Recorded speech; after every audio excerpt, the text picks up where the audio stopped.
প্রথমেই তোমাদের বলে রাখি যে আমি ভিডিওটা করেছি, এই ভিডিওটা একটা ছোট্ট বাচ্চাকে নিয়ে ভিডিওটা করেছি। এটা মানে আমি যে পঞ্চাননতলার মন্দিরে গেছিলাম, আমি তোমাদের বলেছিলাম এর আগের ভিডিওতে যে এখানে বাচ্চাদের চুল দেওয়া হয়। তাই দেখো আমি আজকে গিয়েছিলাম সকালে, তাই দেখি একটা ছোট বাচ্চার চুল দিচ্ছে। দেখেছো, ওর মা মোবাইলটা ধরে আছে আর ও মোবাইলটা মানে কার্টুন দেখছে, আর এদিকে যে ওর মাথার থেকে চুল চলে যাচ্ছে ওর কোনো খেয়াল নেই। ঠিক আছে, তাই বলছি কত সুন্দর এখন অনেক মানে ফোন হওয়াতে বিশেষ করে মাদের অনেক সুবিধা হয়ে গেছে বাচ্চাদের কীভাবে মানে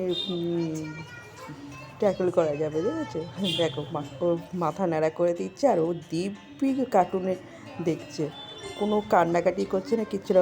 ওরও মানে খুশি নেই যে ওর মাথার মধ্যে কিছু একটা চলছে, ও কিন্তু কার্টুনটার দিকেই তাকিয়ে আছে আর কোনো কান্নাকাটি কিচ্ছু করছে না। দেখো কি সুন্দর চুপ করে বসে আছে। আর আমাদের সময় বাচ্চাদের কত ধরে টরে মাথা নাড়া করানো হতো এবং এত কাঁদতো, তাদেরকে সান্ত্বনা করার জন্য বাড়ির সবাই মিলে আমরা সান্ত্বনা দিত। দেখো সবাই চুপচাপ বসে আছে আর ওর দিব্যি কার্টুন দেখছে আর ওর মাথা নাড়া হয়ে করে দিচ্ছে।